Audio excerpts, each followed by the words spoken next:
Hello, and good afternoon from MVKC News.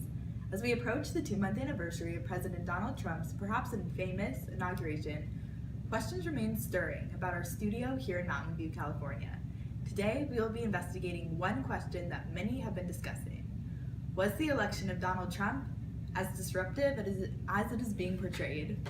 On our show this afternoon, we have specialists who have closely observed the media coverage, campaign ads, primary elections, and each party's convention, as well as minor party influence behind the 2016 presidential election.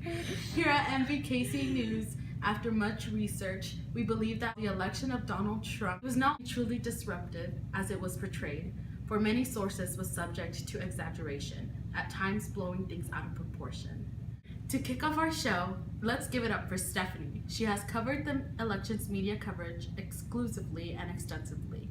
So Stephanie, what were some of the main narratives in the general election coverage? So some of the main points were pretty much between Trump and Hillary. A lot of the media covered Hillary's mail scamming and what she did with that, and then they also covered Trump's racist words and what he plans to do in the future. Awesome. What seemed to be the impact of fake news? So many people view Trump as a positive person and that he would help the most. And then a lot of people viewed Hillary as someone that they could not trust because the fake news actually portrayed Trump as, the bigger person, even though he said all the wrong things. And one last question for you before you leave us today. How did large mainstream media outlets seem to cover each candidate? there was a report that showed that during the year 2015, major news outlets covered Donald Trump in a way that was unusual given to his low initial polling numbers. A high volume of media coverage preceded Trump's rise in the polls. Bernie Sanders is actually also another candidate who didn't get much attention. He was actually largely ignored in the early months, but as it began to get coverage, it was overwhelmingly positive in tone. Sanders' coverage in 2015 was the most favorable of any of the top candidates, Republican or Democratic. For her part, Hillary Clinton had by far the most negative coverage of any candidate. In 11 of the 12 months, her bad news outpaced her good news. Awesome. Well, thank you so much for joining us today. We look forward to seeing you again. Thank you for having me. Now let's take it over to our very own Cinthia, the campaign wizard. So Cinthia, did the campaigns include a lot of traditional types of ads? The campaign ads did include a lot of traditional ads. It used targeting skills such as exposing their opponents flaws. They would point out what you don't want as president, or they would point out themselves as the best, as well as specific age groups and genders that they are targeting in their audience. Also, they make sure to acknowledge the biggest concern that the people have in their ads in order to gain their attention and votes. They do decide to use real people and use their stories to back up as why they should be president and how they can help you personally as an individual American citizen. Great, moving on. What were some of the seemingly most effective and least effective types of ads?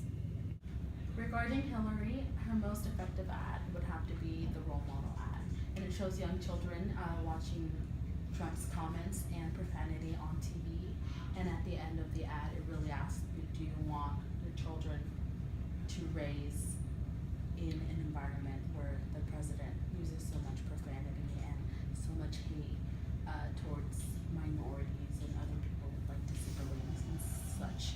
Okay, for Trump, one of his most successful ads would have to be the one that was made by the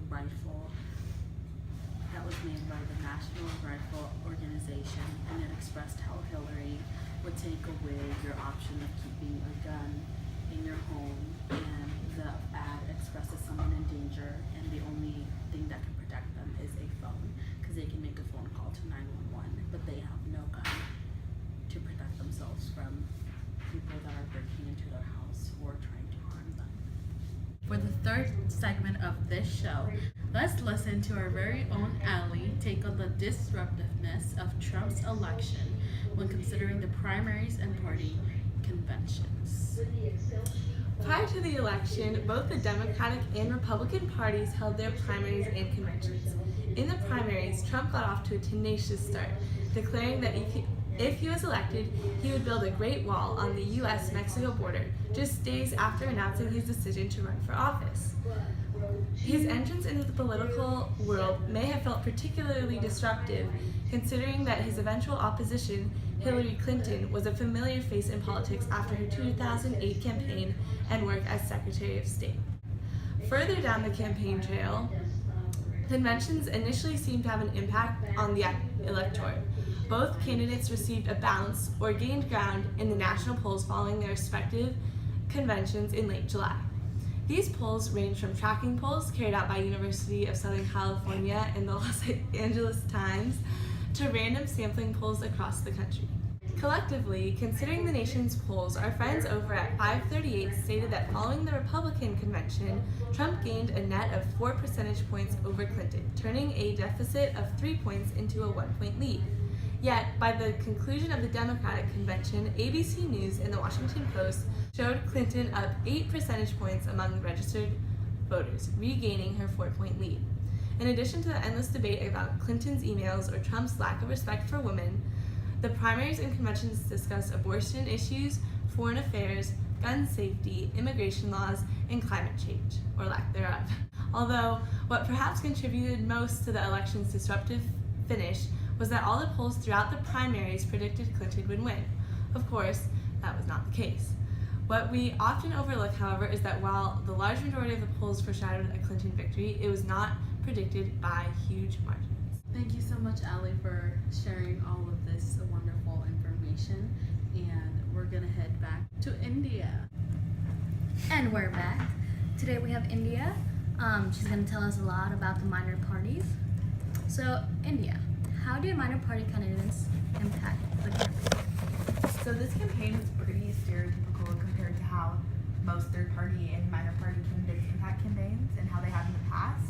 Third-party candidates typically don't win elections in American campaigns because of the two-party system, but they can shift national attention to very specific issues that can take votes away from major party candidates. So in a way, they can influence the outcome of elections. During this year's presidential election, minor party candidates were particularly successful, although it's been proven that they did not have a significant impact on the overall results. Over time, support for minor party candidates weakened. Jill Stein was polling at 2% on average towards the end of the campaign, but she only won half of that in actual voting. She had been polling up to 5% previously, around mid-July, before falling to 3% in late September and 2% in October. Both Gary Johnson and Jill Stein had moments when their polling fell, particularly when they said specific things on the media that caused people to change their opinions.